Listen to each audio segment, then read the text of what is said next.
മുസ്ലിം പെൺകുട്ടികളുടെ വിവാഹപ്രായം വർദ്ധിപ്പിച്ചതിനെതിരെ സുപ്രീം കോടതിയെ സമീപിക്കാനുള്ള കേരളത്തിലെ മുസ്ലിം സംഘടനാ നേതാക്കളുടെ തീരുമാനം നിരാശാജനകമാണെന്ന് MSF സംസ്ഥാന പ്രസിഡന്റ് PM അഷ്റഫ് അലി. തീരുമാനത്തിൽ നിന്ന് പിൻവാങ്ങണമെന്നും മുസ്ലിം ലീഗ് ഇതിനെ അംഗീകരിക്കുന്നില്ലെന്നും അദ്ദേഹം മലപ്പുറത്ത് പറഞ്ഞു. മുസ്ലിം പെൺകുട്ടികളുടെ വിവാഹപ്രായം 18 നിന്നും കുറയ്ക്കണമെന്ന് പറഞ്ഞുകൊണ്ട് കേരളത്തിലെ മുസ്ലിം സംഘടനകൾ സുപ്രീം കോടതിയെ സമീപിക്കാൻ പോകുന്നു എന്ന വാർത്ത ഏറെ നിരാശാജനകവും പ്രതിഷേധാർഹവുമാണ്.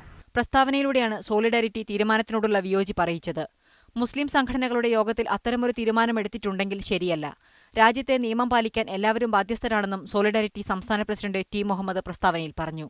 മുസ്ലിം പെൺകുട്ടികളുടെ വിവാഹപ്രായം ഉയർത്തുന്നതുമായി ബന്ധപ്പെട്ട മതസംഘടനകളുടെ തീരുമാനം മതപരമാണെന്ന് ET മുഹമ്മദ് ബഷീർ കോഴിക്കോട്ട് പറഞ്ഞു. അല്ല അവർ മതസംഘടനകൾ മുസ്ലിം ലീഗ് അത് വ്യക്തിപരമല്ല, അത് അവർ സംഘടനാ ബാനറിൽ വന്നിട്ടുണ്ടാവും.